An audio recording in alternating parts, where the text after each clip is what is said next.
And now, Rogue Prince from the Crystal Ball.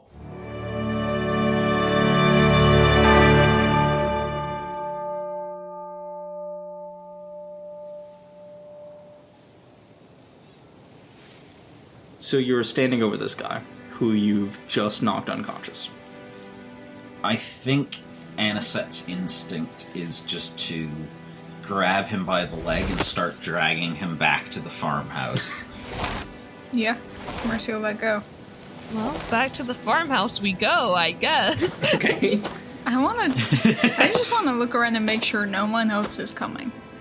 I mean, the only thing you see are, like, the neighbors in this village who are poking their heads out of their houses and being like, what is going on? Oh, we're in a village. Yeah. I thought we were in an isolated farm. It's a small village. It's like a small little...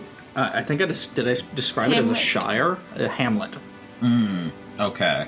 And so, like, it's this walled-off farm in the town, you know? Right. Definitely quickly pulling this guy back into the farmhouse. So the dirt is just giving way to this body as you drag it past on top of stones and everything, and, you know, occasionally he'll bong his head, but he's unconscious, he doesn't care too much. And you try to quickly get him out of the eyesight of the local population. Is the unicorn still there? The unicorn's gone. Okay. He's left. You're met back at the door by Henry Bauer, who goes, okay, why have you brought him back here? I'd like to make use of your basement, please. I don't know if I can condone that. I just want to ask him a couple of questions. Can you give me a persuasion check? For once, Elysande looks kind of probably the same as Mercy does right now. Yeah. Which is how? Uncomfortable. Well, yeah. Very Yeah. uncomfortable. Mercy does not open her mouth to help you. 19. Yeah, so he goes, I am going to take my family into town and try to explain to everybody what happened. And what happens in this house while I'm not here is not my problem.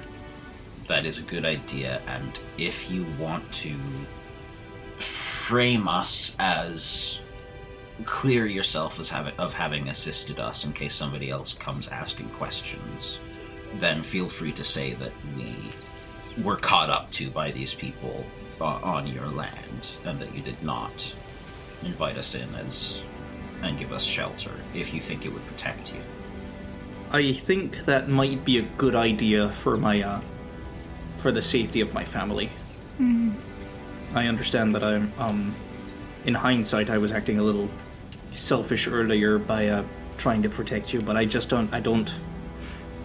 can't stand by and let the people I served for in the guard to be oppressed by some randoms in whatever is going on with their deal. I don't know. I believe that was good of you. I've not met a lot of kind people. I would consider you among them. And for being wrapped up in bandages, I think that you're pretty kind yourself. And he'll give you his hand to shake. I will wipe my hand off on my cloak and then shake his hand. Listen, I'm a farmer. There's not much more you can put in my hand that I haven't already had. As I shake his hand, I do just kind of say, I'm not kind, but I do appreciate that. Kindness is not something that you are or aren't. It is something that you do. And he'll give a little wave off to Elysande and Mercy and take his family into town. Thank you for your help. You lot better be gone by the time I'm back. We will. And so, Henry has left the building. Gelamein, please stay upstairs. I do not want you to come to the basement for this. Does he say anything? What's this? Contemplation. I think that Gelamein looks at you, and not like in any particular way, but like pointedly looks at you. I'm just going to ask him a few questions and convince him to tell us the answers. But I need you to stay here for that. Is anyone else coming with me? Or does somebody want to stay to watch Gelamein? I'll go.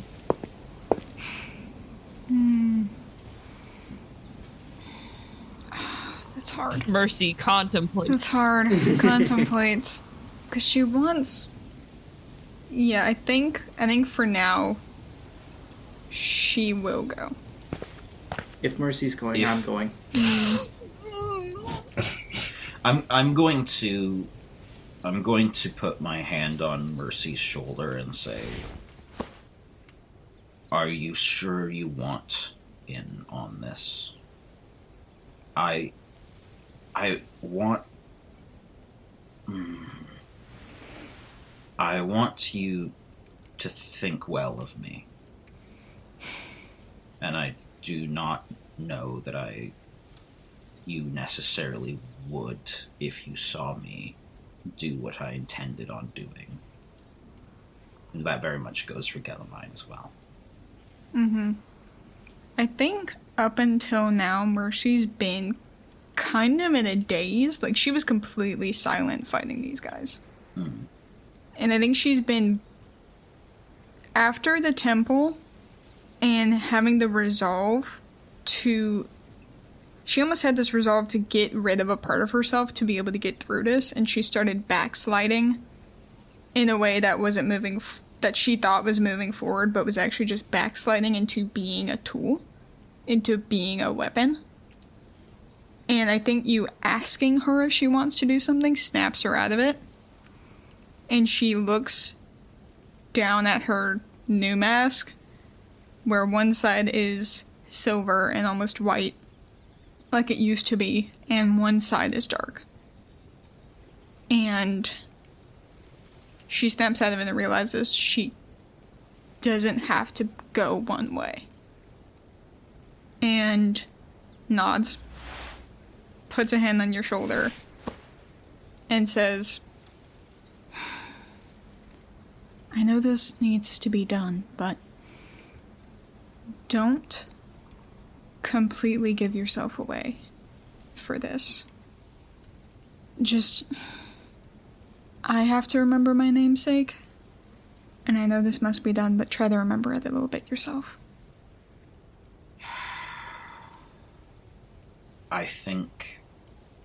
I worry that you think too much of me. I don't think so. Very well. And She'll squeeze your shoulder and go back upstairs. Okay. So it's just Elysande and me interrogating him. Okay. I think Mercy will look at Gelamein and... Do you want some fresh air? I think we still need to be looking out for danger. I'd like to go hop up on the roof and get some fresh air. If you think that's best. Yeah. We need to stay vigilant.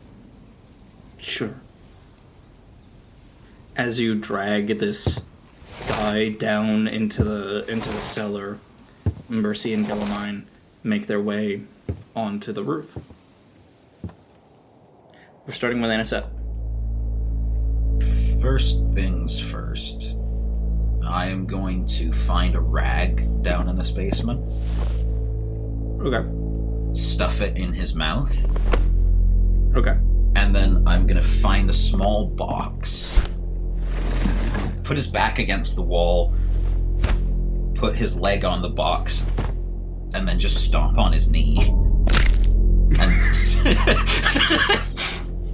to wake him up. I'm just going to start with that. Okay, I'm sorry. Can we paint a better picture real quick? Because I don't think I understand what just happened right now. Yeah, so the first thing that happens So, I've put his back against the wall, so he's essentially sat up. Okay. I've stuffed a rag in his mouth to muffle his voice, essentially gag him. Okay. And then I've put his leg up on a small box, and then essentially stepped on his knee so that it bent backwards and broke. Sorry. You. Apologies. Yeah, so the first thing we get out of this is... Yeah. Oh, I'm so glad you're awake. And I'll take the rag out of his mouth. We have a couple of questions to ask you, and now you're already aware that we're quite serious if you choose not to answer them. Oh, yeah. Don't bother biting down. We have already removed the tooth, and you are trapped here with us. Oh, yeah, sure. That's fine. Elysande, I'm getting ahead of myself. What questions do we actually want to ask this man? Oh my god. Sorry, she's like lightheaded. Yeah. Was just a lot. Yes, questions. Fuck. Pardon. Oh, fuck. Did you have to be so barbaric to start with? Dear God. I'm gonna lean in and go, oh, are we doing good cop, bad cop, or... I thought we were asking questions. Sorry. No. Well, You know how to get information. Sure. Oh, I've never done this before, but I have read about it. My thought process was we start with causing pain, and then he knows that we're not bluffing. Okay. My only concern is pain would make people say anything, not the truth. That is an interesting point, yes. Alright. I think I've thought of some questions, at least. Do you want to start asking, or should I? No. You please go first. Alright, then. Yes, here. Firstly, our young friend Gelamein. Your organization was responsible for killing his father and attempting to kidnap him, yes? I don't... Listen up. Don't cry, it won't get you anywhere. Listen, as far as I know, he was in the way. So, the killing of the king was not part of your plan. It was getting to Gelamein that your group wanted. Something like that, man. Why did you want him? What is the purpose of attempting to kidnap him? Why have you been going after him? Can you give me another, intimidation check? Do I get advantage? Nah. Damn. If he's stalling on answering, I'm gonna move the box under his other leg and then just look back towards him. Okay, yeah, so just give me that intimidation. Alright. 18. Okay, yeah. So he's like, listen, man, look, it came from high up. I wasn't on the team that did it. I don't know what the goal was. Can I roll insight? Sure. 16. Yeah, he was not on that team. I mean, there might be something that he's holding back, but for the most part, he's telling the truth. Okay. Like, he's not lying, he's just saying the first thing that comes to his mind. Okay. Who gave the order? Listen, it came from high up. I'm just a field guy. I don't control anybody. I don't order anybody. I do what I'm told. Who is in your organization Do you have anyone in the royal family who is tied to your organization? Can you give me another intimidation? All right. It doesn't have to be intimidation, but I think in this case you are trying to intimidate him with the box, so... Yeah. I'm leaning in with the glowing eyes while he's got his leg primed for breaking. I think... Yeah. Fucking 19. Okay, yeah, so he just says... listen, you spooky bitch. The colonel would know. I don't know anything. Who's the colonel and where can I find him? There's there's an encampment nearby. Where? Ooh, it's to the northwest. Northwest. Okay. And the colonel, they would know more. Uh-huh. What... Can you tell us anything about this encampment that would help us gain entry? I think that you would have a hard time. Because first you have to find it, and that's the whole first thing. And then you have to... How do we find it? By going to it? Why is it hard to find? Is it just remote? Is there a trick to finding it? In the middle of the woods. Alright. Anything else about getting in there? It's pretty, every time we went, we've had people with us. It's not something you just walk up to. Alright. Your organization, what is your overall goal? What is the intention of it? Just to vie for power? And the name of your organization, though I suspect I already know it. They said that they would make the kingdom better. And so I volunteered. That's all they told me. I want a name as well. The name of it's the, Love Eregish. Spell it? Can you spell it? No! My leg's broken! Okay, I can still spell when my leg was broken, but... Michael, can you spell that? Yeah, I'll put it in the glossary. Thank you. Thanks, Michael. Thank you. Do any of us know Elvish? You should... I think I might. I think I we know all Elvish. Elvish. I know Elvish. I don't. I know Elvish. In Elvish, that is just Silverhand. Okay, Silver perfect. hand. Okay. Well, it's interesting, but do you have anything connected to the cult of Mir? Any connections, your organization? The who? The goddess Juress, the sister Taizen, I don't know any of what you're talking about. the sons of Mir. I don't know them. Okay. He doesn't know half as much as I was hoping he would, Elysande. He's a bottom dweller. What do you expect? But hey, the worst thing we could do is stop asking. How are you so quick to find us? Yes, thank you. Good question. Elysande, are you going off of the intimidation route, or are you just trying to just straight up ask him good cop style? She's just asking. She's not threatening. Okay. I think that would be persuasion. I'll give you advantage on it because you haven't hit him. Yeah, fair. Good cop, bad cop works. Yeah. That's gonna be a 16. Okay.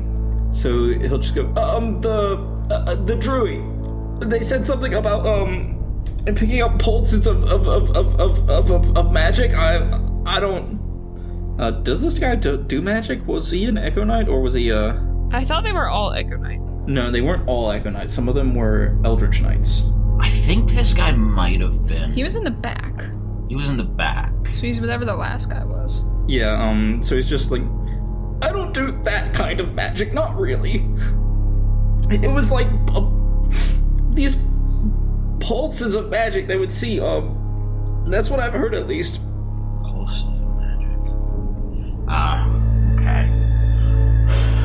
What do you want with Gelamein? The boy. And so you can give me another persuasion with advantage. Ooh! 21! Ooh. Oh, sweet. Me, when I have charisma, I just don't use it. Right. I almost said, man, I need to get blessed for y'all, but you're fine. Yeah, we're You're killing it. fine. Okay, so he goes, so what I've heard from the guys up top is that the kid is the only thing in the way from total control. Right, and of course you wouldn't know whether this is political or magical control or any elaboration on that. Do you? All I know is that it's for the better of the kingdom. What to you means betterment of the kingdom? Lower taxes, no wood elves, that'd be great. Right, this guy's an idiot, and I'll break his other leg. Wait, hold on. Alright, I step on it, buddy.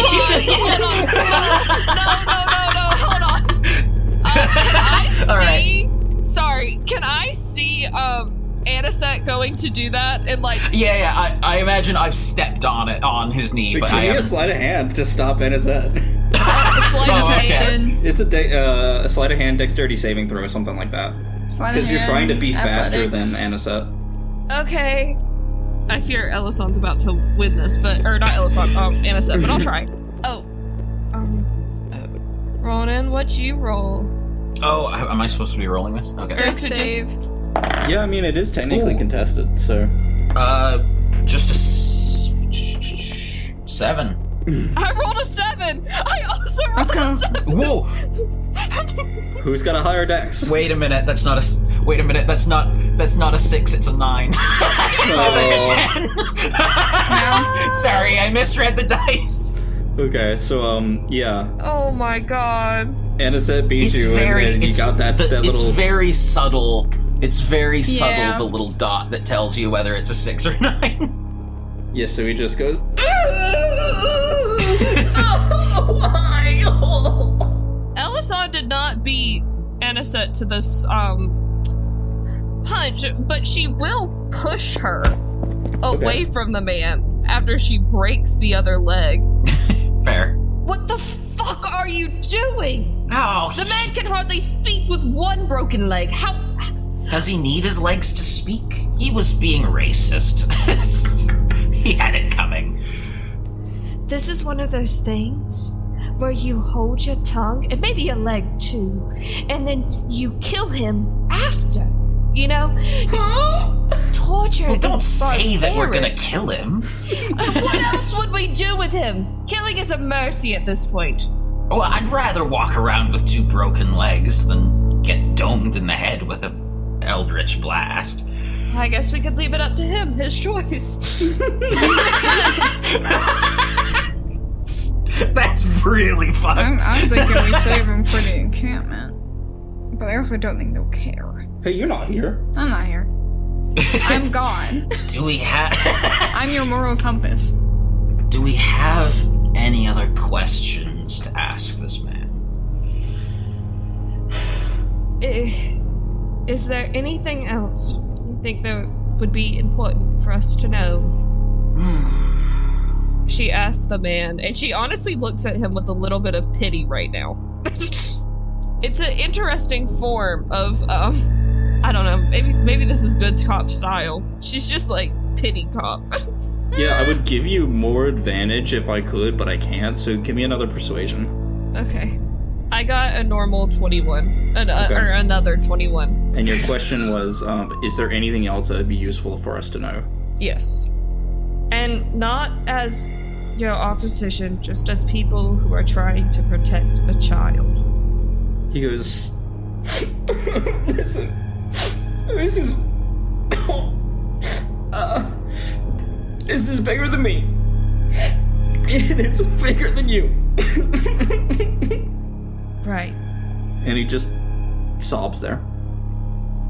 Well, I believe if Annasette is through, this is the end of our discussion. I do... Yeah. I have no more questions. Well, person to person, what would you like done with you? I can make it quick. So he looks at you pleadingly and he's like, Listen, for what it's worth, I do have a family that I care for. Tell them that I was a bad person, sure. Obviously I was bad, I deserve this. Otherwise the gods wouldn't let me here. Tell them I did love them. And put me out of my misery. Let's ask Mercy before we do anything. We should probably ask the moral center of the group before we ice this guy. Annasette, then can you go upstairs and ask? Alright, don't kill him till I get back. And I'll go up. So, we're gonna back up time a little bit and go on to Mercy and Gelamein on the roof. And so, you're on this roof now, and I think now is when the sun is starting to set. And you can see that over the trees in the distance, the thick forest around you, because you're in the middle of Elfland. And Gelamein looks out into the sun, and he just flatly says, "She's gonna torture him, isn't she?" Probably. We're supposed to be the good guys. I'm trying to think of words, and Mercy's trying to think of words. We are. I wasn't aware that good guys locked people in basements and tortured them. That sounds like a pretty solidly bad guy thing. Yeah. Listen, I know I'm a kid, but I'm also raised to be the king, and we were taught about torture in the dungeons, and because the idea is that sometimes it's something you have to do to get information out of somebody, but it seems a little, I don't know. There's probably a better way.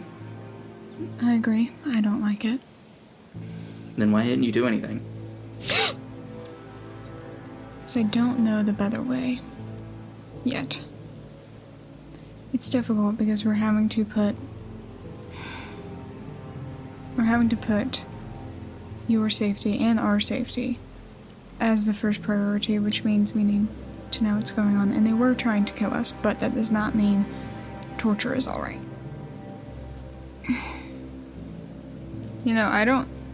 I think Mercy doesn't know what to say to him. Mm-hmm.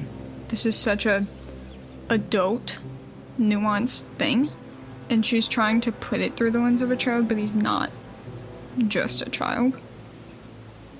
Everything's moving very quickly, and that means we're not able to do things the way we want. And that's not an excuse, but... Well, it sounds like an excuse to me. Clock it. Mm-hmm. Gelamein, clock us. You're right. Mercy, there's gonna come a day. There's gonna come a day where I get to meet my father again. And I've been thinking about this. And he's gonna ask me what I've been up to. And I want to be able to tell him that I've been doing good things. That I've ran the kingdom like he would have wanted me to. And I don't think that starts here with this guy in the basement. I don't know what's going on with the world and these people that are after me.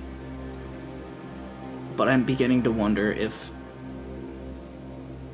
it's worth good people dying and getting their lives put in danger because of me. I don't think I'm that important.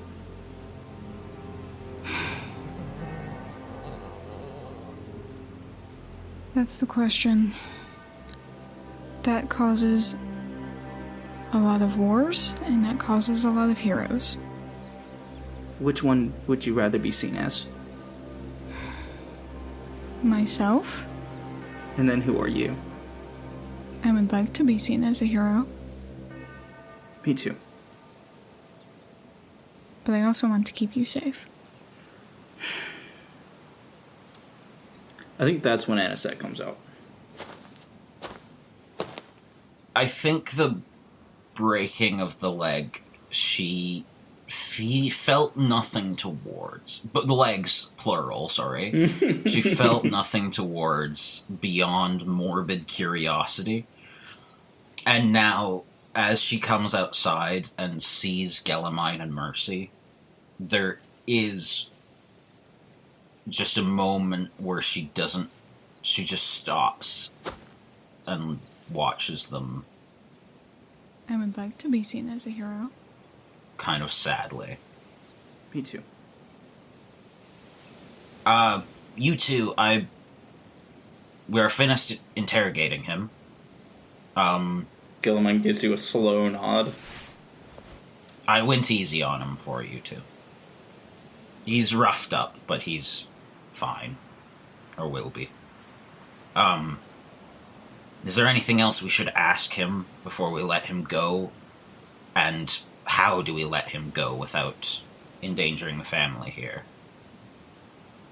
Mercy, can you go deal with that? I'm gonna sit here and think. Yeah. Let us know if you see anyone.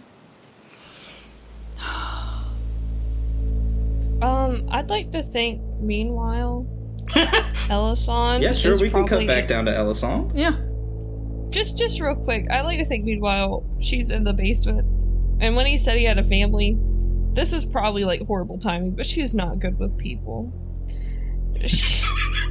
She probably sat down next to him and his broken legs and pulled out a pen and paper and was like, I can deliver them a letter. Do you have anything specific you want to say besides I love you? I'll tell him you died doing something good.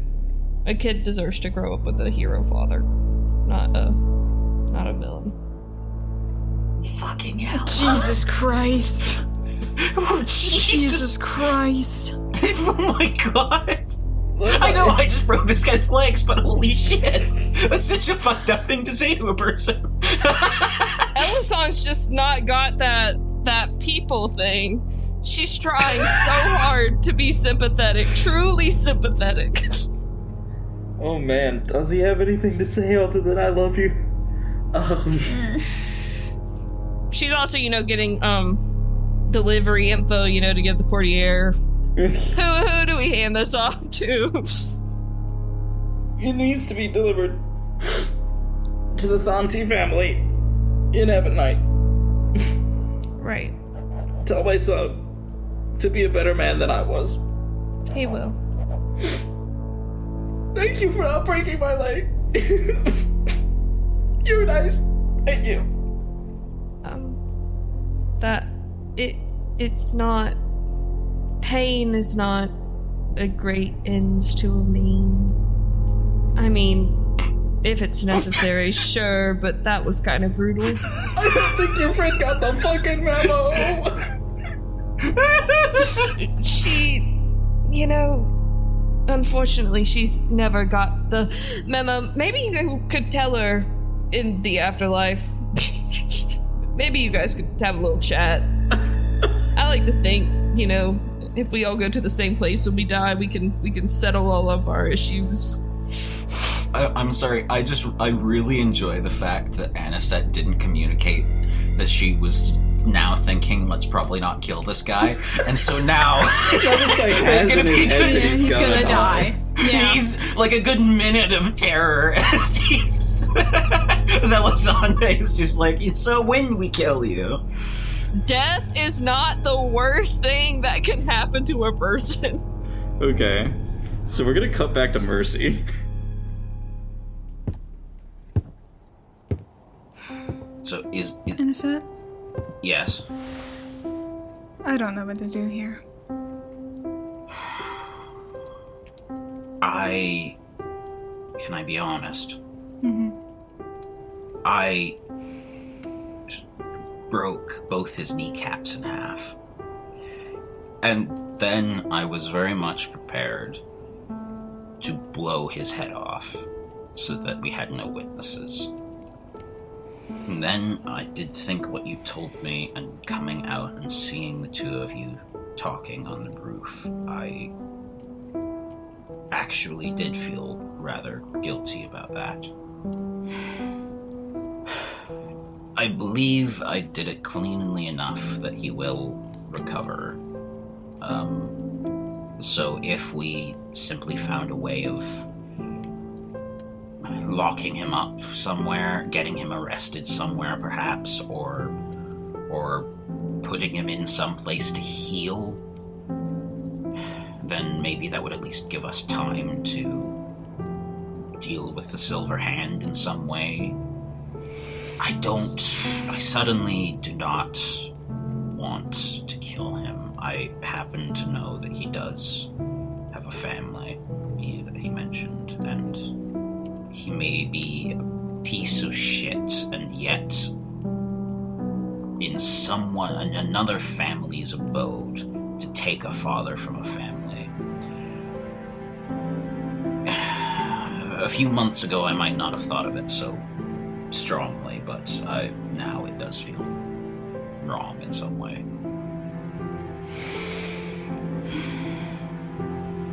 Yes, I don't think we should kill him. No. I can heal him. Oh, yes. I don't know what to do about what he knows, but they're already following us somehow. They call us fugitives just for being here. We might as well be.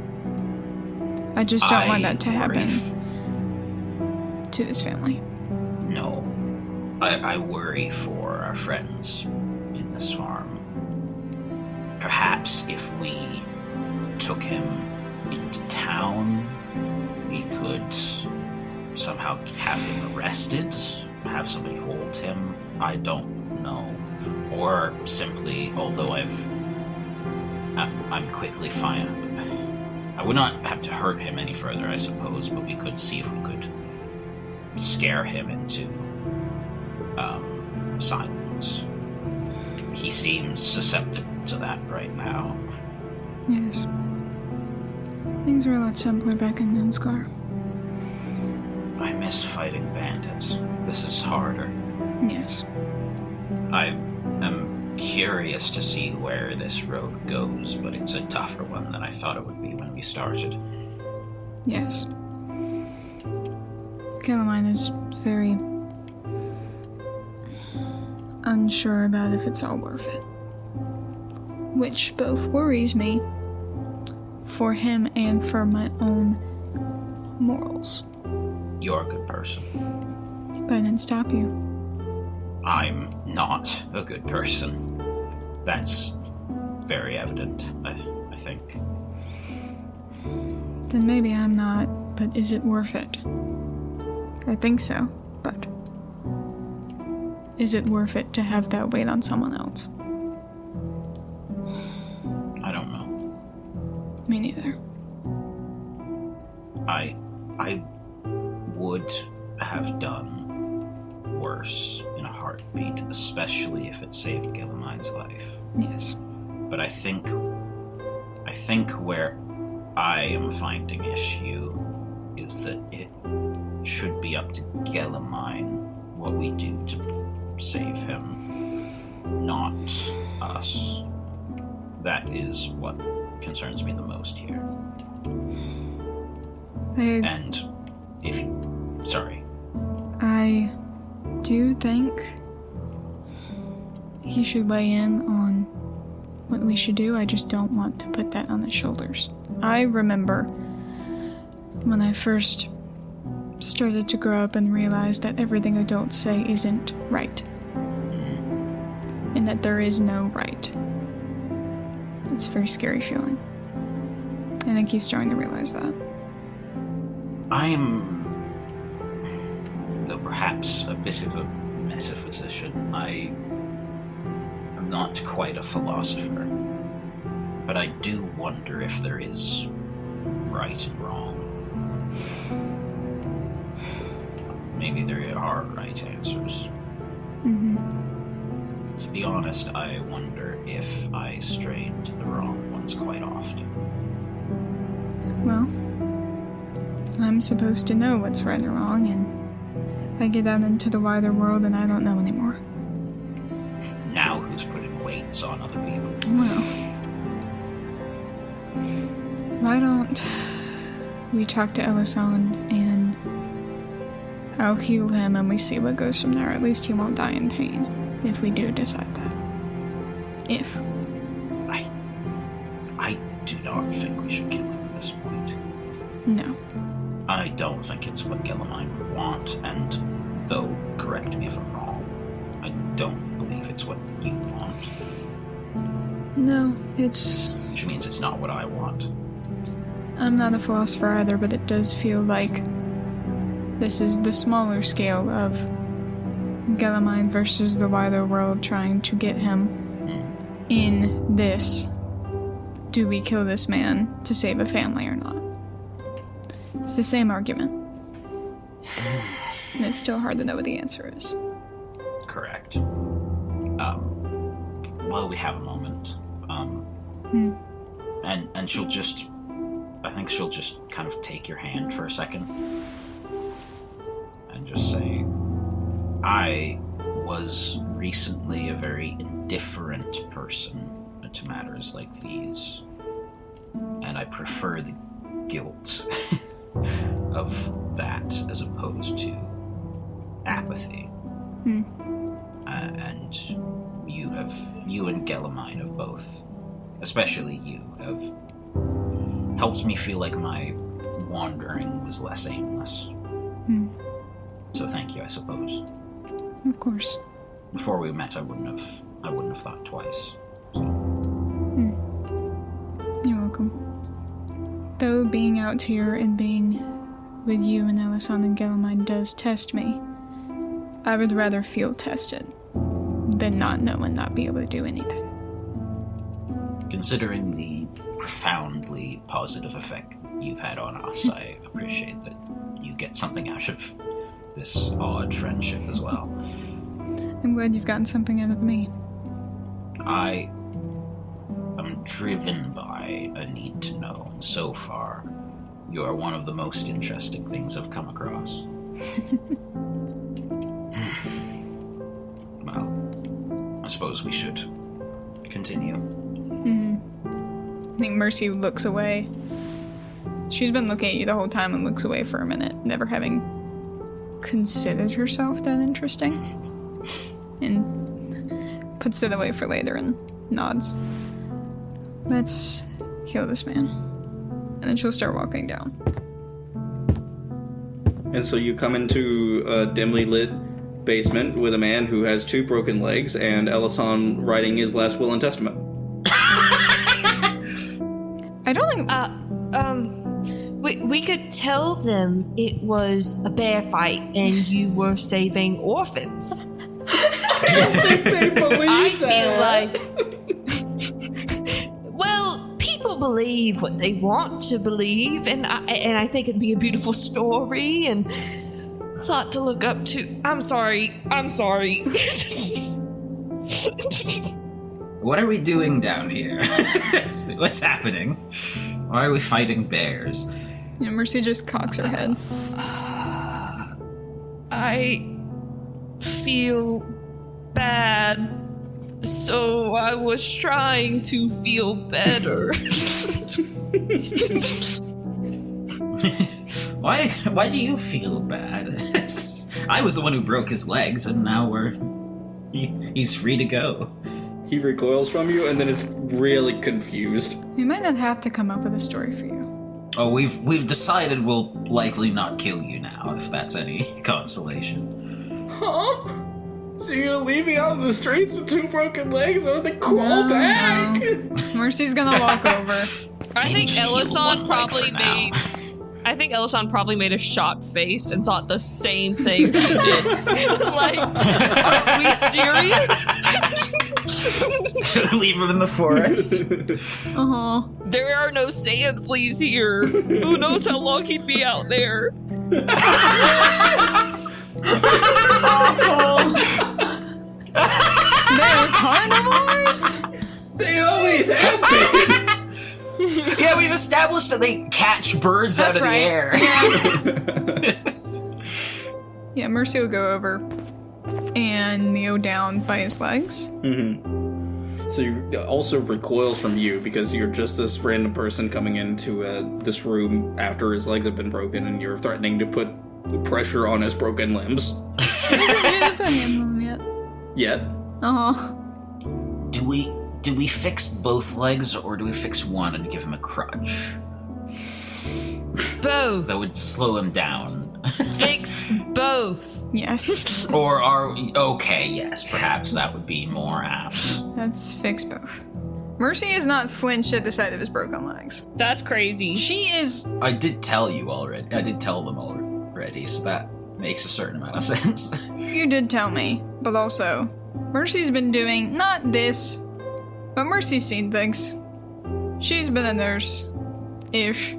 She's been a healer a while. Mercy used to be a ballerina. Worse injuries can happen there. Particularly dislocations. So I think she's really gonna try to set it and heal it while she is setting it. Mercy's gonna kneel by him and very lightly put her hands on either side of the wound. Mm-hmm. And she's looking for any pressure points around his knee to try and dull the pain of setting it. Press down on those. I think her hands start to warm up as she goes to heal him. And she tells him, alright, take a deep breath in. And out. Take a deep breath in. Sets it. She heals it immediately after it sets. So it only hurts for a second.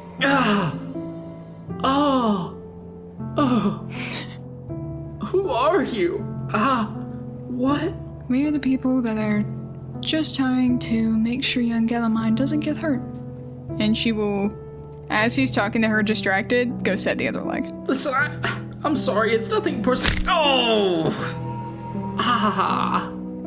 It's not personal. Oh. It feels pretty personal. And what are the benefits for you to do this? I'm just trying to make the kingdom better. And what do you mean by that? Earlier, he said no wood elves, so I think we Yes, fixed when I that said- idea before we, send him on his way. Perhaps. That was why I broke the second leg, if I'm honest. It was unnecessary. Well, maybe a little bit. They told us that they're the problem. What problem are they They're causing? not the problem. The poverty and the famine. Do they control the flow of commerce? Do I look like I know anything about the flow of commerce? If you do not know anything, do you think this, and she looks at his knee, was worth it, upon not knowing what you're fighting for? We're not going to kill you, but I do want you to think about what you've done. And if it was really worth it if you didn't get to see your family again. And if your children had no father. The people who you work for murdered the king. I do not see how that improves a country. They orphaned one boy. Is it really worth it for them to orphan one boy and yours be orphaned as well? And this kind family above us, whose home we're in, had nothing to do with this, and your people were prepared to slaughter them in their homes. That sounds like the sort of problem that you joined specifically because you didn't like it.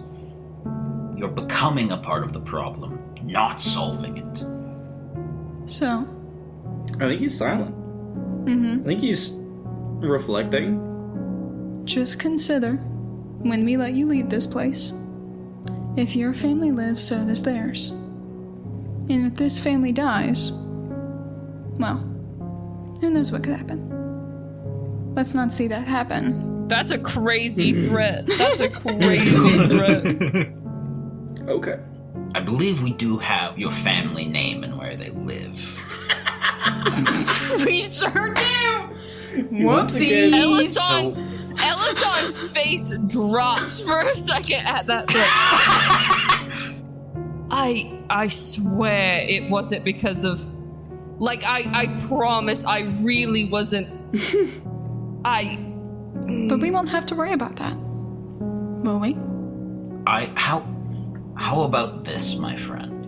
And I'm going to walk up and just place my thumb on his forehead, and my eyes glow that emerald green as I look into his, and he feels almost like a static shock between us as there's this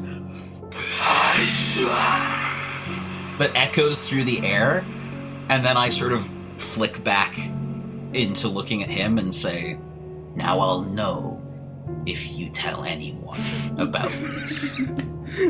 And I cast minor illusion. Yeah. Yeah, I know completely that you're falling. He's falling for it. He's like, listen, you won't, no problem for me. I'm gonna go home. Awesome. We were just in Ebonite, beautiful city. And I'm gonna hope they don't come for me. We won't. Not you. Oh. Them. Is that something you're worried about? Maybe you should have thought of that before getting involved. How did you not know that you were one of the bad guys here?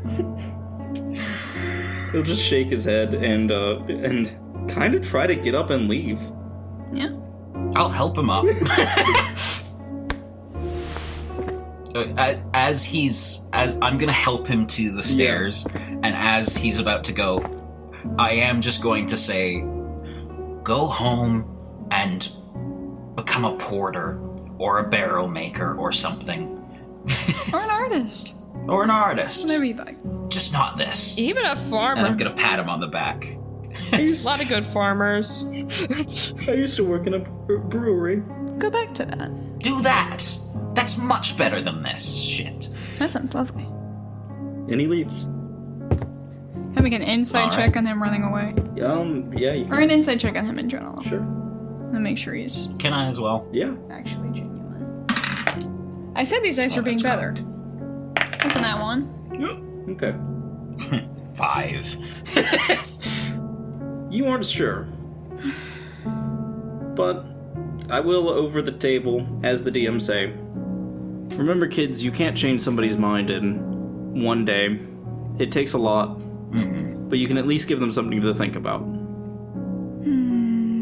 Sometimes that's all you can do. I'm not asking for changed minds. I'm just asking you not to be a fucking rat. That is all I am asking.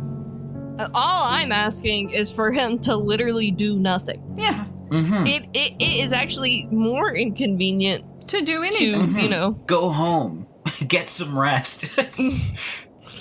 And so, the three of you are now left in this cellar at the stairs.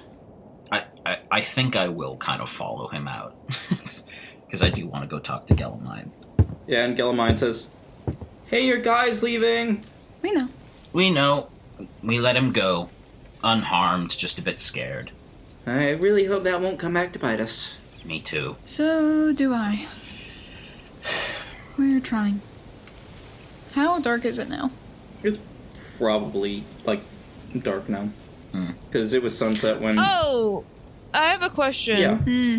Did any blood get in the cellar? Yeah, I was gonna ask Anything that. icky like that? I Because don't I'd like think- to clean that up. I don't think you ever hit him with How the intention bad of drawing was blood. it would have to be a really bad break. Like, you broke his For leg, but you okay. didn't break his skin. That's true. Just in case anything was like awry in the basement, I would have cleaned it up. Yeah. There's a lot of If corpses there's anything to be upstairs. cleaned Are we going to clean that as well before we leave? Oh shit. Yeah. Yeah, let's do that. Although, There's let's not blood in actually... the basement. There's blood upstairs. Let's not, only because I don't want to... The family went in town to say that, like, oh, there was a scuffle at the thing. So I think maybe if we just leave it here, that'll make them seem more fine. You know? What did Henry say when he went to leave? He said that he was going into town to No, try to but explain. he told us to be gone before he got back. Oh, yeah. Yeah. And he told us, did he say anything else? I don't remember him saying anything else other than be gone. Yeah. I think that was pretty much it. Well, I'm gonna leave, I'm just gonna leave a couple gold in a drawer. I think we did that once already. You could but put it by Elison's gold in the very beginning. Yeah, I'll put it. Mercy will lay down some gold too. Yeah. Let's not leave too much so it doesn't look like we're paying them off. But, yeah, a couple gold in there. So you leave out a couple of gold and you start off into the night. Which direction are we heading? Northwest. Yes, I will, because we didn't before, I think we'll update tell me. everybody else. What he told us was he didn't know so much about who was in charge or what the purpose was, but we do know is that the group's goal is to get... And I'll kind of look down at him and say, it seems the group's goal is to get to you, Gelamein, more than anything else, and I don't quite know why. It might have something to do with these strange abilities of yours. So it seems you were their main target, but also we learned that if we want to know anything more about what this Silver Hand, which is apparently what he knew them as, if we want to know anything more about who we can trust, they apparently have an encampment to the northwest that we can use. There's apparently a colonel there that would know more, though it sounds like it was very well defended. Well, that makes sense. So what's your goal when you get to this colonel? Find out more. Me know so little, I think. Find the colonel, interrogate him, probably let him go as well. Ultimately, I think we just need to find out who we can trust, what we can do. And I guess we'd better get going. Gelamein, I'm not a perfect person by any means, but I am trying, and I am here for you. So if there's anything that we go to do that you are uncomfortable with, we should try not to do it. I respect... Annasette, I think it's like Mr. Bauer said. You're not a nice person or not, it's your actions that define you. Well, judging by my actions, I do questionable things, even if they're for good reasons sometimes. And to be honest, I do a fair few selfish things. So, I suppose what I mean to say is, you have a better instinct for doing good actions, and I'd like to learn that from you. Perhaps. Let's get going. Okay, are we planning on heading to this place to fight tonight? Or are we sleeping? Or are we trying to catch them at night?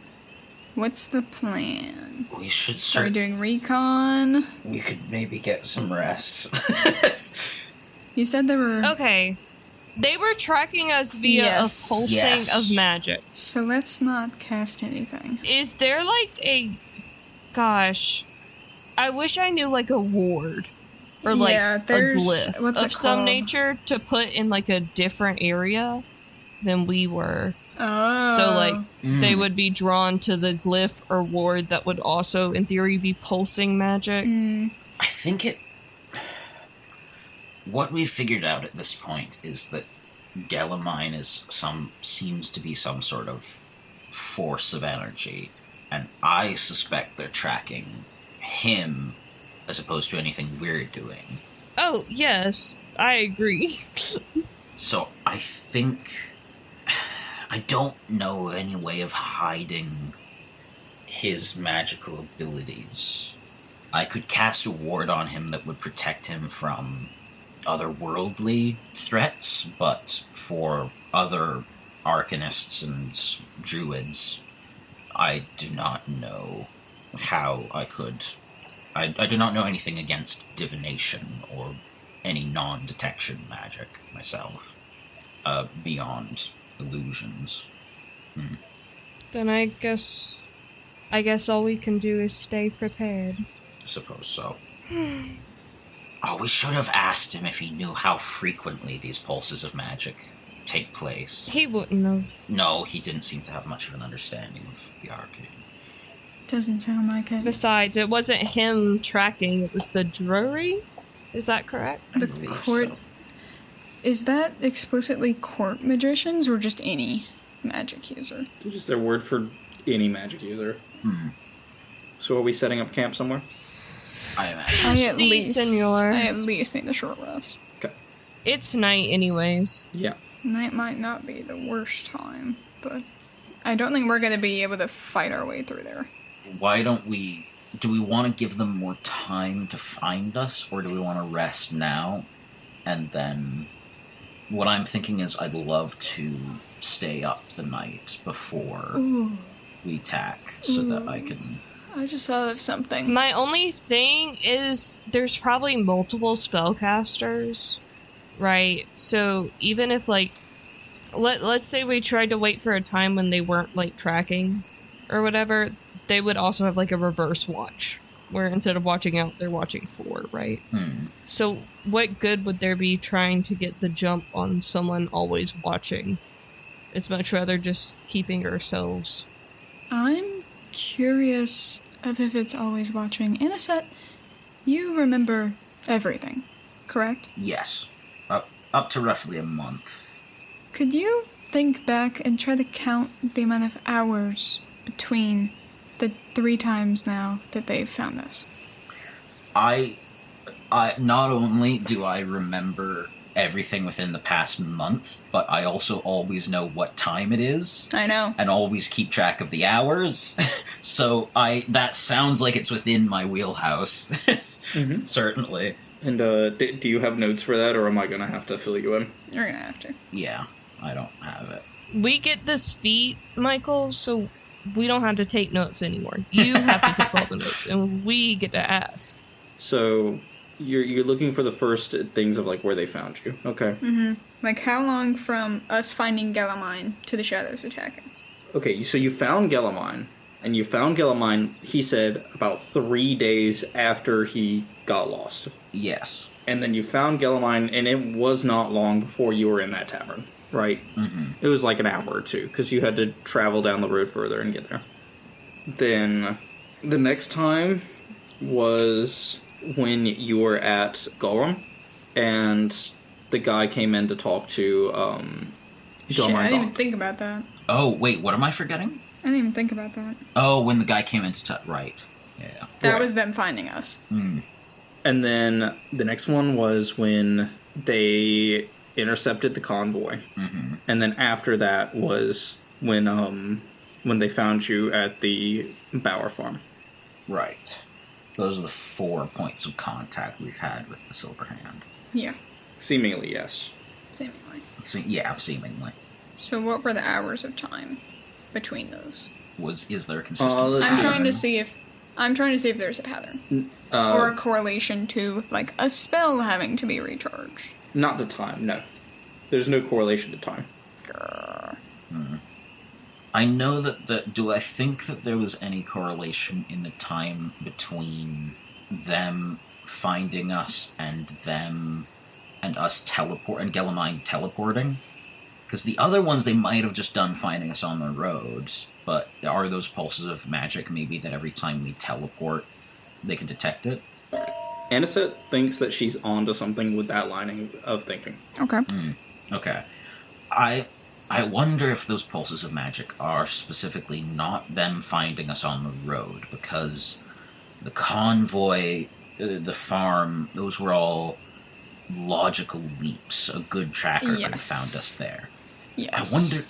I wonder if the pulses of magic are correlated to the times that we have teleported. They shouldn't have been able to find us in either of those locations, because there was no trail to follow, unless magically they can somehow find the end point of where Gelamein teleports. Maybe those are the pulses of magic that they've been detecting. Maybe they aren't able to track us perfectly all the time, but they can track his teleports and fan out a search group from there. Yes, it would at least provide a ground zero to find us, because when they came into the farm, That was just the nearest town from where they last saw us. Exactly. In the direction that we ran. They knew where we were going to be on the road.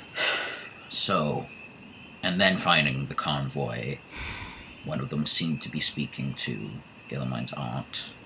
Yes. Mm. So, it is a warm, bree night, and Ankarna is casting her brilliant celestial blue lights upon the ground, and visibility is good. Crickets, cicadas, and night sparrows are all peacefully singing, making sure that you are not alone out in these woods. And you are eagerly walking to wherever your next location to camp is, and it's not quite late enough to set up yet. And that's where we are in this conversation. So, do we rest tonight? Go try to find the camp. If we maybe went to bed early, we could try to find the camp in the earlier hours of the morning when twilight is about, and that would hide us. It's not a bad idea. And then the night after, perhaps, we see if we can sneak in under the cover of darkness. Yes. Is the plan to sneak in? I don't think we're going to be able to fight an entire encampment. These aren't bandits. No, I want us to have a plan before we go anywhere. I think that does rely somewhat on the shape of the encampment. The thought that occurred to me, but that occurs to me now, is we could have taken some of the armor of the dead soldiers and tried to sneak in that way, but it's a bit late for that now. Can none of your illusions do that, or are they... I can make objects, or perhaps I could even make the image of soldiers, but I have not studied much on disguising myself, only making other things appear that are not there. Understood. So at that understandable, whether you were focused on looking at the ground, each other, or perhaps the stars, you failed to notice a group of people who had suddenly surrounded you. Fuck. They're a group of elves, well camouflaged, but they're not pointing your weapons at you. They do, though, block your movement in all directions. "Halt, travellers. State your name and business in this wood," the one directly in front of you says in a calm voice. "No," another figure sternly delivers, walking up and grabbing the shoulder of his companion. "Travelling is not an answer." That's surprisingly relieving. Mercy glances at Elysande and Annasette to just be like, do we have anything to lose? She's gonna shrug. Well, Mercy, you're our group speaker. Still don't know why you've assigned me such. We're on our way to an encampment that we heard is northwest in the woods to try and get information. "So, you're an enemy of the state?" "Good. So are we. In a sense."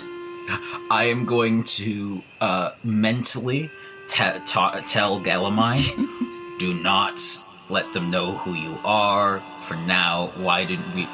You are again Hamish, perhaps. Hamish! I'm starting to think that I am going to be Hamish until I get home. Perhaps. Listen, you said that you're looking for an encampment. An encampment from whom? Who runs it? There... Mercy glances at the other. You can go. Oh, alright. There's a group of some sort of underground network who operates within the state, and they seem to want us dead, and we're trying to figure out exactly why. So, our plan was to break in and find answers. Do you have a name? I'm gonna look to the rest of the group. The Silver Hand. Yeah, alright, the Silver Hand. The silver It's hand. the Silver Hand. Thank you. If it's any consolation, they seem to be fascists. So I don't know what your feelings are on that. Yes, we've noticed that. Yes, Good. we are also after that Silver Hand encampment. Some of our file are being held as prisoners, and they're in transit to El Moria, which is not good for them. I'm Camber of the Leaves, and I'm Patriel of the Morning Fog. Well, we told you who we're going after. Who are you? If we are among fine company, and I think we are. Also, if you have introduced yourselves, perhaps we should introduce... Yes.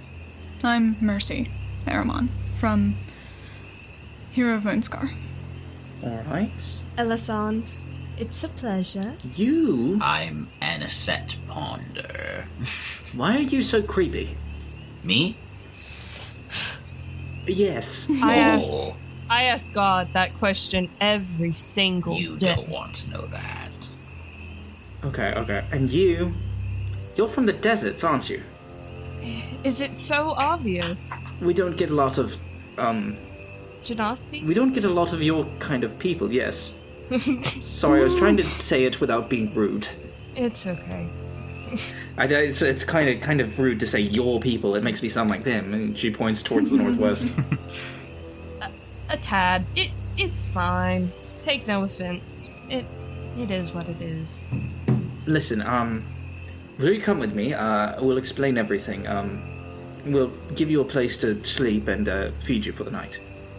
Can I roll insight on their intentions, just to be like, are they actually being nice, or Me as well. is this the long if you con? don't mind. Sure, yeah. I don't think Mercy wants to roll, but I'll give one of you help. It looks like Elysande. I got a natural 20. Oh, shit! Never mind. Elysande don't need help. They're Rolling on. flat? Are you I- serious? And my insight's a dog shit. Let's go. That Okay. 20. So what I will give you is that these guys really, and I mean really, really don't like the Silver Hand. Perfect. And from what you can tell about them, they are well camouflaged, well armored, and well armed. You figure that they are sponsored by some government, but because of their camouflaging and stuff, you cannot tell right now. They just look like elves. Wood elves or just elves? Or can we not tell? You cannot tell. I'm placing my bets now. So, will you come with us? I'd love a place to sleep, personally. That might be good. That would be nice. Oh, by the way, I'm Hamish. Oh, Yes, this Hamish. is our friend Hamish. She looks at you. You don't look like a Hamish. My cousin's a Hamish. Right prick he is. Oh, this is a nice Hamish. I don't think there's a such thing. And she'll lead you to, she'll lead you into the woods. I don't think there's such a thing. It's so funny. How evil is this Hamish? Things I now want to know. It sounds pretty bad. Not about Top sober 10 hand, worst but kids. Top 10 worst kids, cousin Hamish. took her shoes. I I'll don't also, know. as we're going, I will just nudge somebody and go, we have gotten a good knack for finding allies in recent days. Hospitality. Don't jinx it. Yes. Good point. Knocks on a tree. There's a lot of wood to knock on. Oh, don't do that. The trees don't like that. What? Oh, Don't do that. Don't do that. The trees don't like that. Oh, I'm sorry. Oh, alright. Did they mention that? Yes, on multiple occasions. oh my Oh, god, yes, you okay. can talk to trees? I forgot about that. You can't talk to trees? Oh, don't worry about it. No! That's so cool!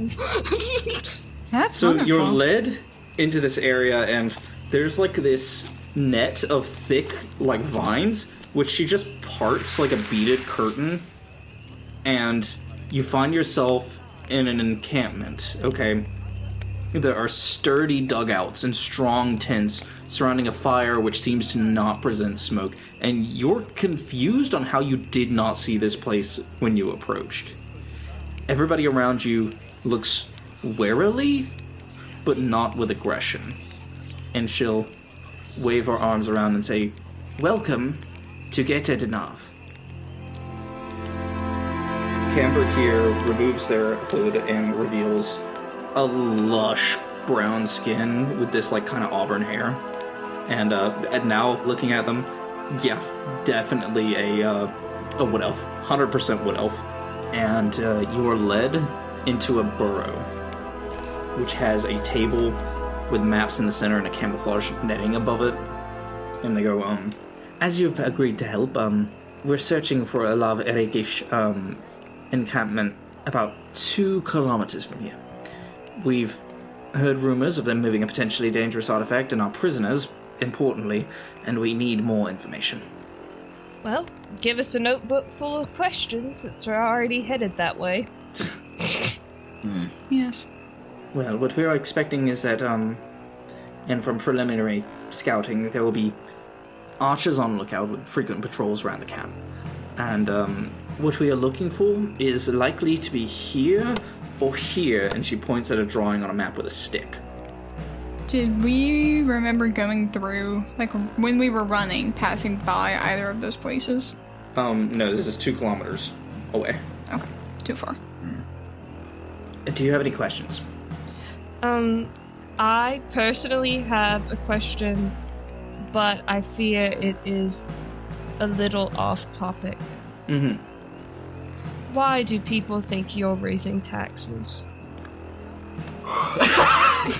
Why do they dislike you at all? I'm not from here. I think it's kind of ridiculous. Okay, listen. I genuinely cannot wrap my head around the concept.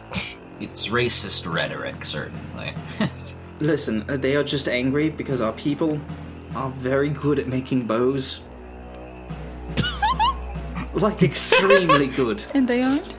No, not super. Okay, so I don't know how familiar you are with the local government, okay?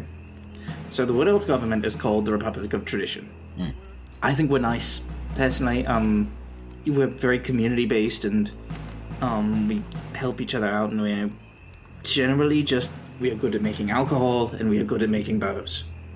And so when you threaten the Maradura economy in any way, for instance, by importing better bows or alcohol, or generally labor. I mean, who's the best woodworkers in the area? It's us.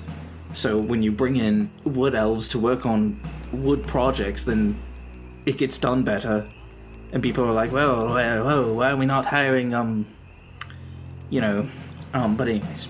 Well, thank you for... What do you make your bows out of that make them so good quality? Is it the yew wood? I heard it was that's one of the better woods for bow making. No. It's not about the wood specifically. It's about the connection with the wood. So as opposed to having to have a specific type of wood that bends, you ask the wood to bend instead. Oh, fascinating. All right. That's very interesting.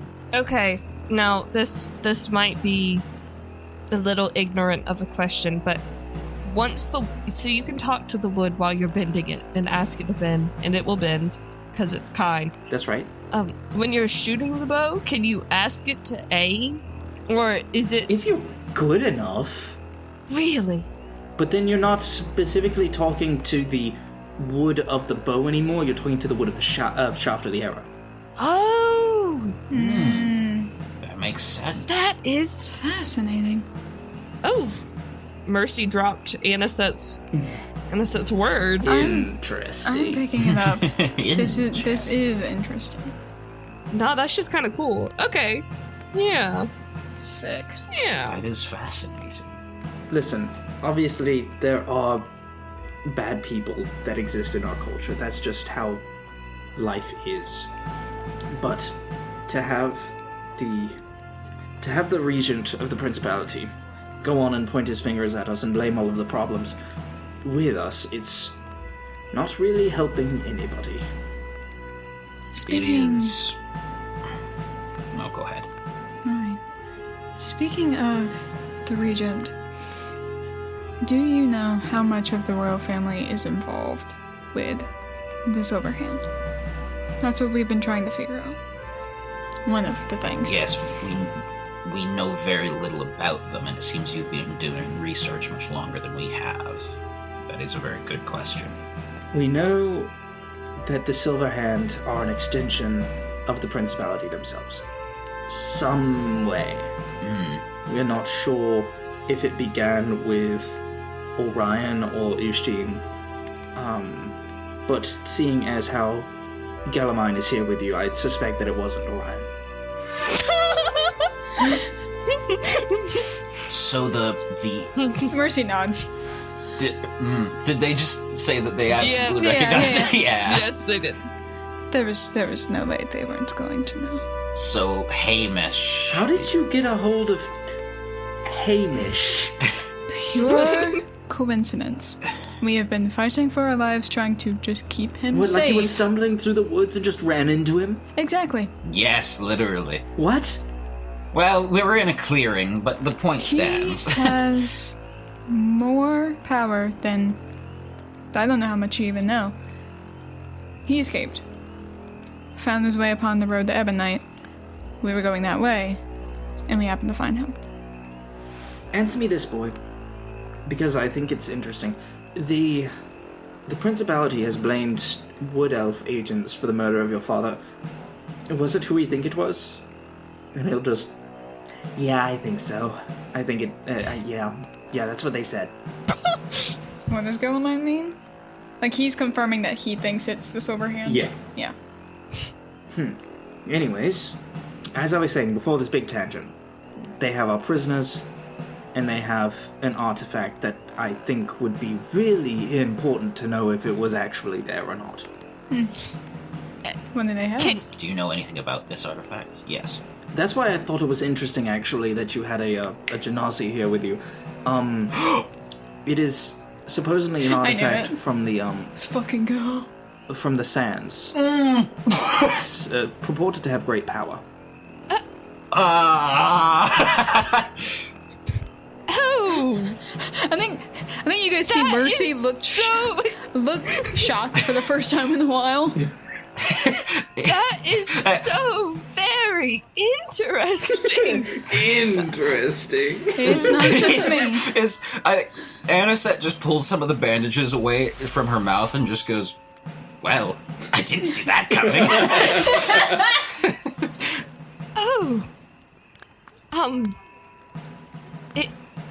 Is it the Heart of Soul Wrath, perhaps? The Eclipse Stone? It was something like that, yes. I don't know anything about Solreathian artifacts, but that sounds about right, yeah. It is purported to have the ability to turn off the sun, which is kind of not good for anybody. Oh. Turn off the sun. Well, you don't get a name like the Eclipse Stone by being pretty. I'm gonna slowly look to Elysande and just say, "Turn off the sun." What? It does so much more than just turn off the sun. I mean, Like what? it's protection. It's like a ward. It's like everything you've ever wanted. From the sun? Do you mean turn off the sun as in create a shadow over a large area, or do you mean snuff out the celestial body in the sky and freeze the planet to death? I don't think anybody would purposefully make a magical artifact that would snuff out the solar body and kill the planet. You'd be surprised. I mean, I guess, but like that doesn't make any sense because like then you die too. It's this whole thing. Yeah, no, the desert is not in possession of a sun-snuffing stone. Good. We have no interest in that, no. Oh, but that is really cool. What do you want with the artifact? I want them not to have it. Oh, that's perfect. I'd love to have it. It was mine. Can I trust you with it? Look me in my eyes when I tell you that stone is the only reason I'm in this godforsaken country. You know what? You I- said that with I- such conviction. I do believe you. I suspect that if she took the stone, you would never see it again unless you went Yes. to the desert. Yes. Where it belongs, mind you. It's called the Heart of Soul Wrath. It belongs in Soul Wrath. I'm sorry, so much has happened today. This is fantastic news, but also overwhelming. Oh my god. So, do you know what they're trying to do with it? I would assume to blot out the sun. Why? I don't know Why? I haven't gotten that far yet. Okay. Plus, you know, now that I think about it, if I did want to blame a big celestial event on a certain group of people, that would be a pretty good way to do it. Ah, yes, that Duras. might have something Twilight. to do with it. Darkness, right? Who? That's another thread. Dross? The goddess? Goddess Mercy of mystery. pulls out the mask. Goddess of Mystery and Twilight. Yes. What about her? She's a dead god. What? Is she? Is she? Oh yeah, nobody's worshipped Duras in a long time. Who's been talking to us? Are you sure about that? I don't know who's been talking to you. I'm not your mother. We met a person called Sister Taizen who had seemed to have some connection to Joras. We went to You- we were led to a temple by a ghost. It doesn't sound like something from a dead god. No, Well, it doesn't. It was a but ghost, I'm- to be fair. Well, yeah. But I don't know anything about. I have heard. Hang on. Can gods die? Only when they're no Metaphysically, longer worshipped. I feel like we can't know that for sure. Likely, I but feel like the running theory is once you stop worshipping Yes. a god, they die. Yes. true. I'm be honest with you. I don't know anything about Duras other than that she is the goddess of Twilight Mystery and all that. Metaphysically, how can you go up and check to make sure that a god is dead when people stop I worshiping? am not a cleric. Nor am I, but metaphysically, I just think Pray? Praying would be a good way to do it. I think if you the went about that. epistemology Yeah. of it. I think that's a good place to start. Mercy was already planning on doing that. Well, that's something for later. From what we have seen lots of strange things in the last few days. From what we can gather, she is involved. Seems to be. That's I don't know weird. how. Yeah. It is. I don't know how that ties into anything. If it does. That's what we're trying to figure out. I will tell you that the High Elves do think that she is your goddess and don't associate with her, so blotting out the sun may point at that beacon, but they don't seem to know much about her either, so I don't know. Well, if you were going to use a god to facilitate something like that, I mean, you would use one that's not actually being worshipped. I mean, then you can say anything. Dangerous. Though, apparently. Well. Joras is the god of mystery and secrets, yes? That's right. If any god were to fake their own death, that sounds like the right kind. What about if we're going along, just to finish this line of thinking, what about the portals, and is there a name for your organization? For my organization, Yeah.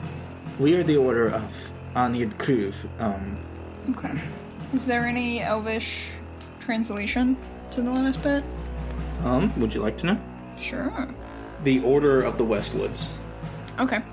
Okay. We're mostly rangers and druids, and we operate around the forest of Kalyadub.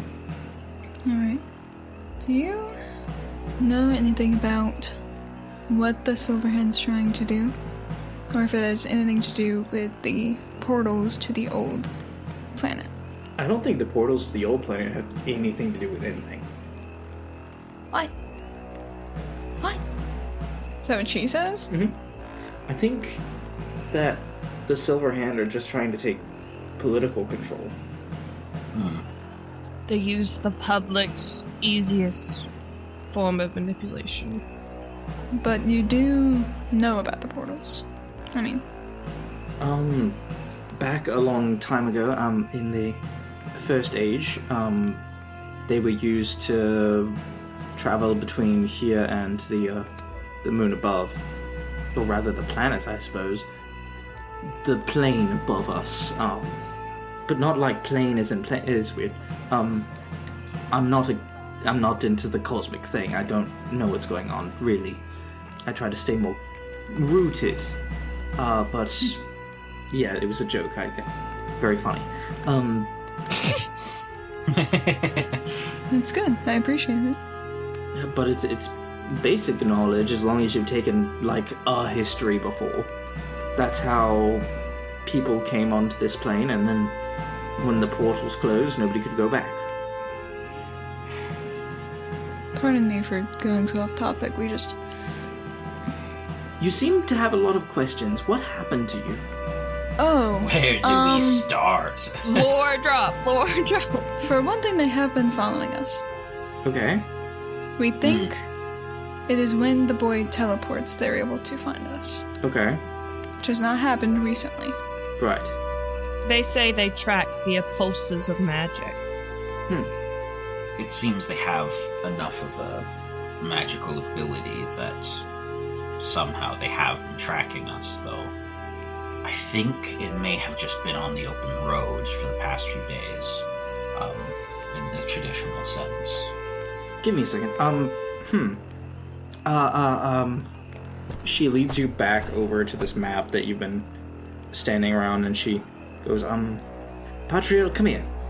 And Patriel goes, yes, what is it?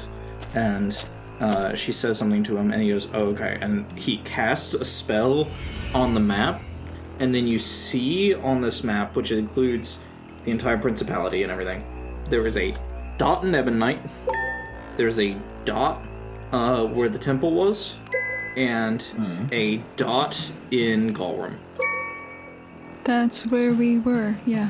There's also now a dot in, The farm? yes. Jingu. It looks like, this is what they're doing.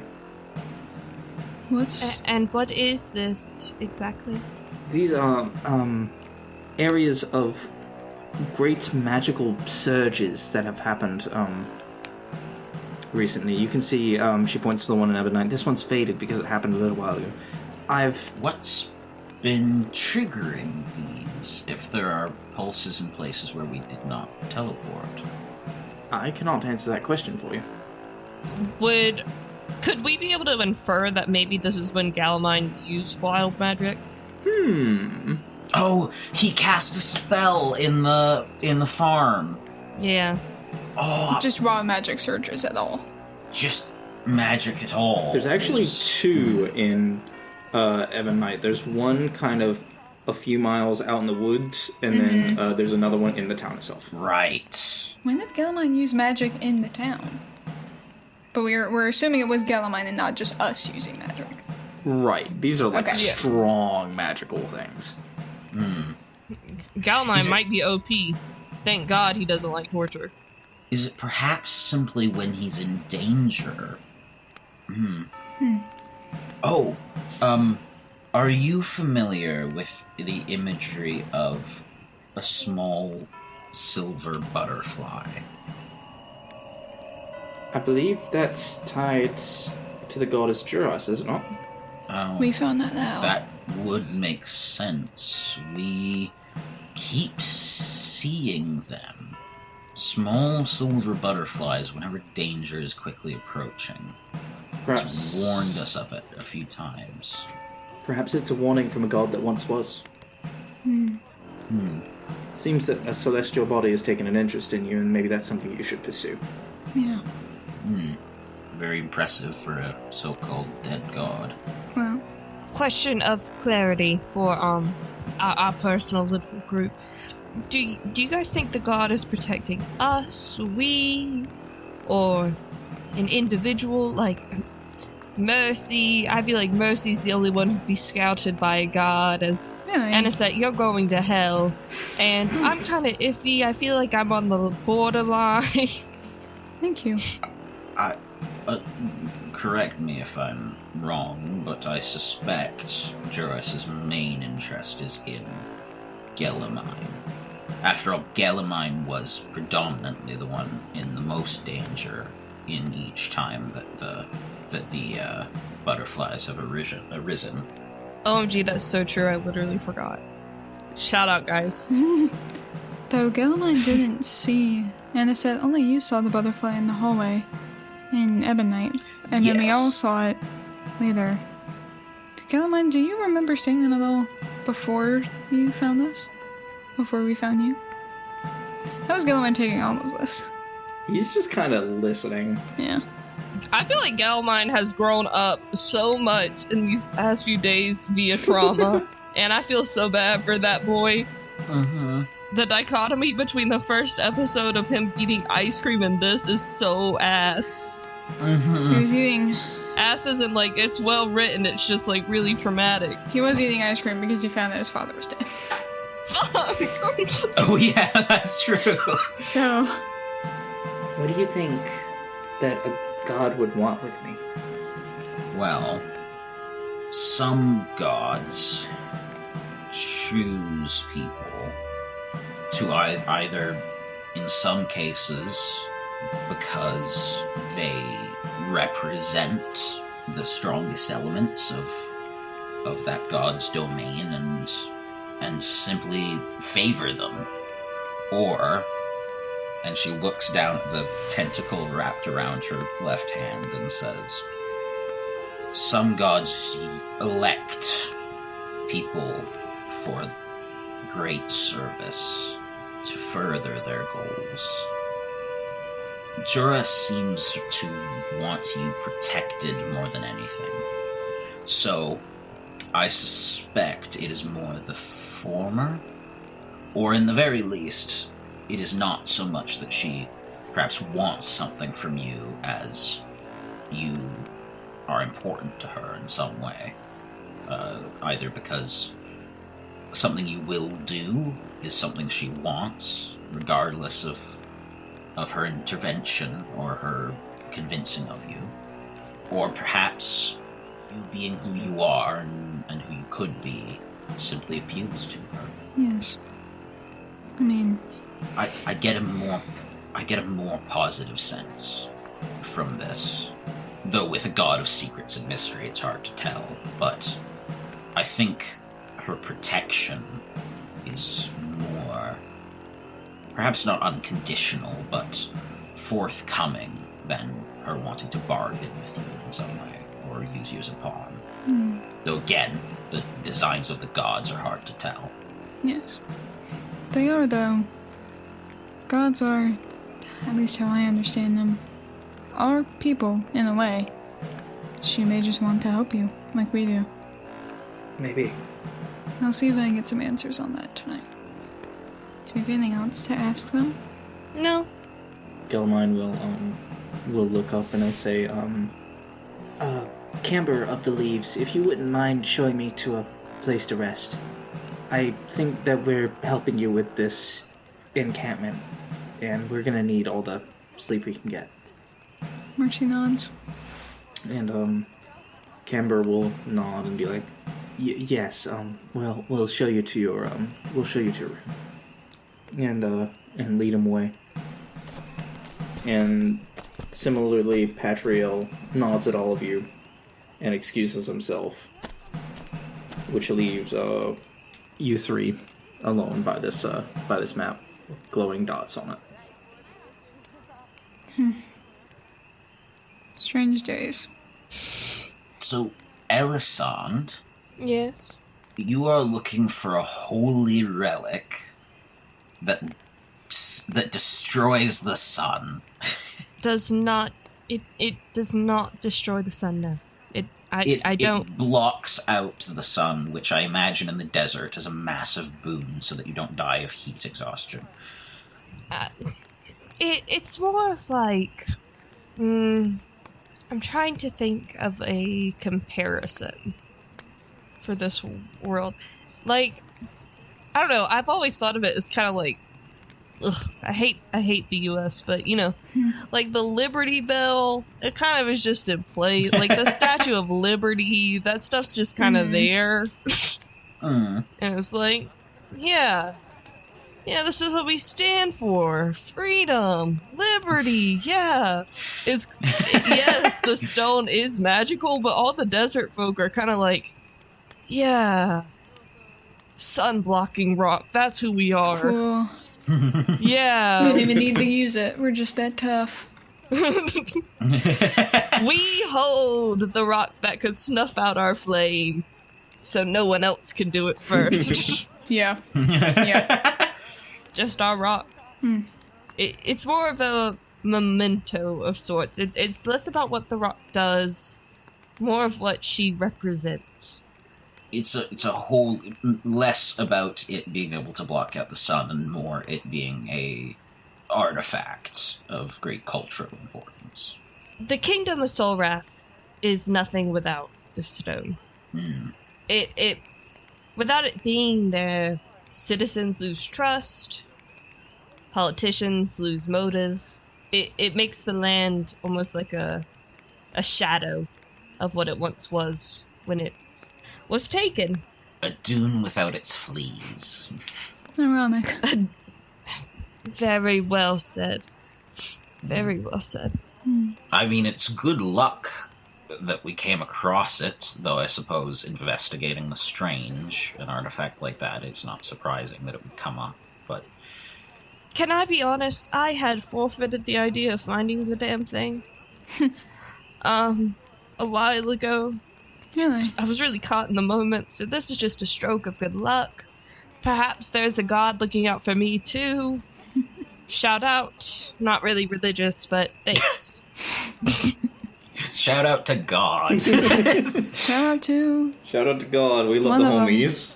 Dross, maybe. Honestly, shout out to Wood Elves, and if we make it out of here alive and me with that rock, there will be a charitable donation headed their way. Perhaps us fire genasies will be seen with some very nice bows soon. Yeah. They might have to tell the wood to not burn, but I think that's doable. So what is your plan once we recover the stone as well? Originally, it was to take it and go home and leave your asses behind, to be frank. But now, I don't know, I feel like I have like this kind of connection. It would be a messy breakup. So... Mercy smiles and like cocks her head. Just like, you like us. I don't know, but I'll hold it and I'll keep it safe. Perhaps. Until all this. Maybe I'll block out the sun out of spite. And then you can go, it was me, not the Wood Elves. I did it. I raised your taxes and the moons. I spoiled your crops. Yes, maybe I just become a cult leader of sorts and use the rock to hold my power. If you'd like, Annasette, you can be my court jester, and Mercy, my advisor. Oh, thank you. Yeah. Fine, Gelamein will be our adopted son. Yes. He will inherit the cult when I die. Excellent. Yes. Okay. So I know that there is one scene I have to do before I close this episode out. I would like to talk to Annasette beforehand. Too. Okay, yeah, that's why I was Okay. asking if there's any other scenes that we need to do. So that's another one. Anyone got any others? No, I think I'm good. I'm down to go to bed and dream about my rock. This shit is You're fire. Literally. Really? I'd say that Elysande has not looked... Elisonde's been very smoky in her hair. Right now, you almost see like sparks. I don't know. She's looking more inflamed. What a perfect time to go to bed. Have your spark back. Yeah. My glimmer of hope. So, Elysande will leave the group and head towards a sleeping arrangement, and that just leaves Mercy and Annasette alone. I do want to mentally Mercy to mark where Gelamein is sleeping and where Elysande is sleeping. Top 10 things Elysande will never remember to do. Find out where is Gelamein. No. Never. She has a rock to think about. I'll find it later. I will say I'm gonna paint this in a nice picture because I think it'll be cool. Oh, yeah. So, it is a dim, firelit area, and every once in a while, there's a shadow cast upon you of archers patrolling the trees on rope bridges, and there's a calm coolness in the air. And the birds are, whatever birds are out right now, are happily singing, and crickets pad the soundscape. There's a light wind that blows through, which kind of rustles your hair a little bit. Annasette, Yes? when we were talking about the gods, we haven't really asked you, you've never spoken about where you get your powers from, but I'm about to go try to pray, to talk to something. How do you do it?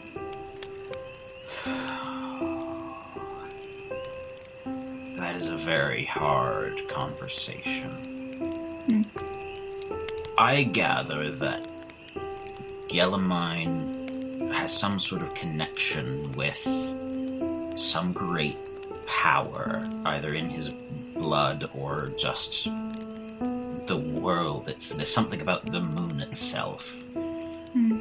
Elysande has a connection with a burning fire deep in her heart. Yes. They draw on that to give them power, and the being that gave me mine, it doesn't come from within me, it is implanted in me. From this creature is... I've never told anyone this, but I'll trust you with it. It is an ancient being that is not only from beyond the stars, from beyond another planet, but is new to this existence, I want to say. It is from a place farther than I can comprehend. And it gave me the task of learning, and that's where this began.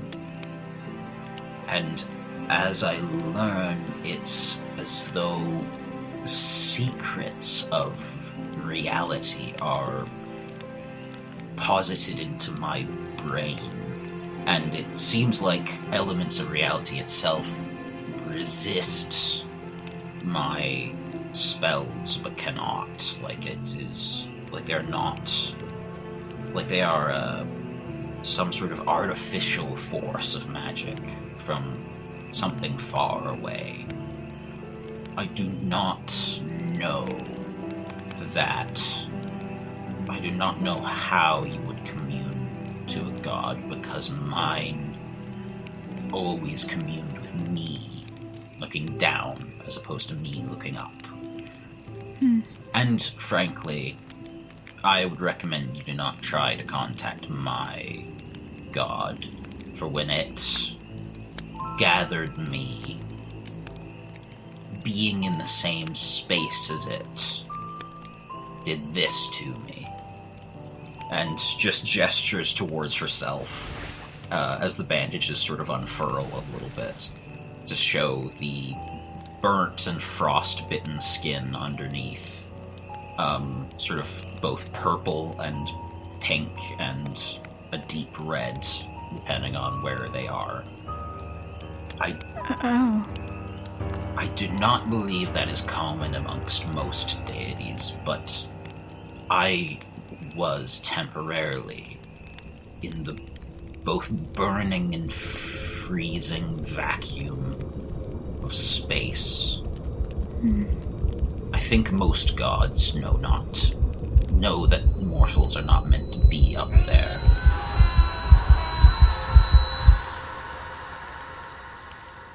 Yes. That's really fucking cool. I think instead of saying anything, Mercy will just put a hand on your skin if you let her. I think she's... Yeah, she lets you. She cocks her head in curiosity, but doesn't pull away. You're rubbing off on me, just testing a theory, and she tries to heal you. I can answer this one for you. Okay, go for it, because I actually have not considered that. Because it is mostly scar tissue more than anything. You try to heal this woman, and you see the, like, glowing from your magic reach, and then nothing. There is nothing to heal. This is who Annasette is in her own mind. She does not see herself as any other way. I see. I actually think as you go to heal her, maybe she doesn't pull away, but as she sees that that's what you're trying to do, she just puts a hand on your arm in a moment of kind of fear. We already said what happens, but Mercy will stop immediately. It didn't work, I see. No.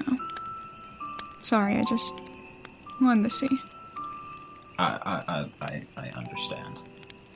I don't think there is anything to fix here, though. No. Only if it was hurting you, but... Hey, it does hurt, but I prefer it that way.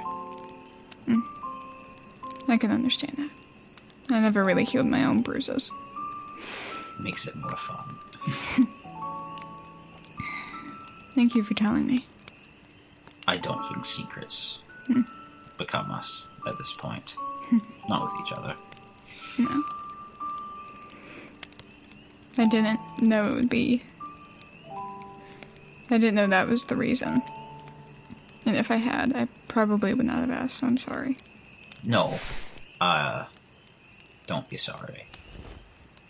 To be honest, the reason I'm not so forward with information is caution, and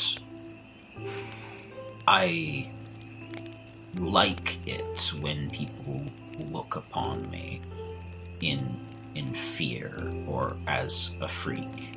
And perhaps that's not pleasant, but I have been mundane and find that poisonous. This feels more... people drawing back in fear feels more natural to me. It feels true.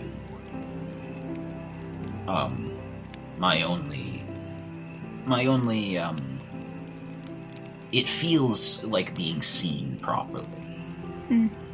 And though I still am amused by it, I think having people be kind to me and see me properly as you do is even better and something I appreciate even more. So, again, I find myself thanking you.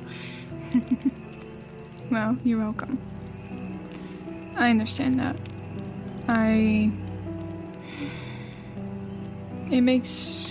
It does make it easier. You don't have to prove yourself to others. I envy that a little. You do not have to prove yourself to others. Perhaps I understand having the responsibilities that you do, feeling as though you have to perhaps show your strength or your kindness or your mercy, but I think that without any of that, you are good. You being the hero of Moonscar is not some act that you put on. I think you just are a hero. I hope so. I'm a little afraid of finding out that's not true. I think that is part of the reason that you are quite so incredible. somebody who was less deserving of it, perhaps, would take that for granted, that they were the hero. Somebody who questions that and makes sure they live up to their responsibilities. And somebody I trust more with that role. That's a new way of looking at it. Thank you. I hope you found that helpful. I do. Good. Thank you. Or you're welcome, I suppose. There you go. And so, you two are left to go your own way.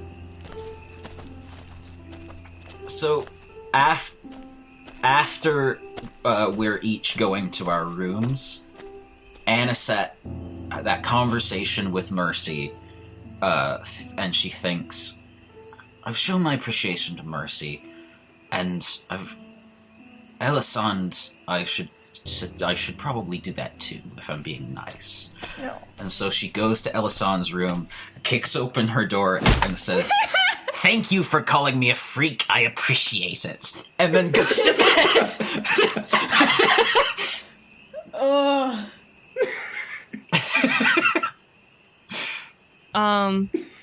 I imagine Elysande was already laying in bed, like her back facing the door, and that happens, and the most crazy side-eye, the most gnarly side-eye is shot towards the now closing door. And she goes, "What a fucking freak. Oh my god." Yes! Yeah!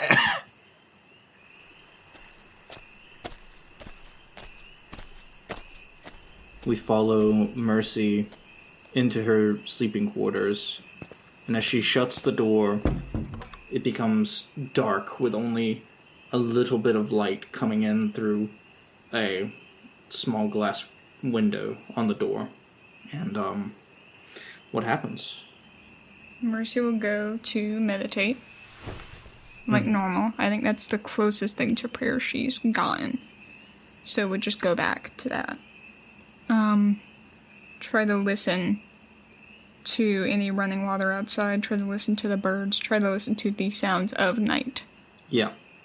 So you focus on the running water. You focus on the fire crackling outside and the footsteps of the guards walking on the rope ladders above you. You focus on the crickets.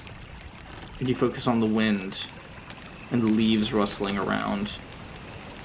And you focus so much that you focus on nothing, which dulls into this deep silence when you receive a flash. Wake up, child. And we will end the episode there.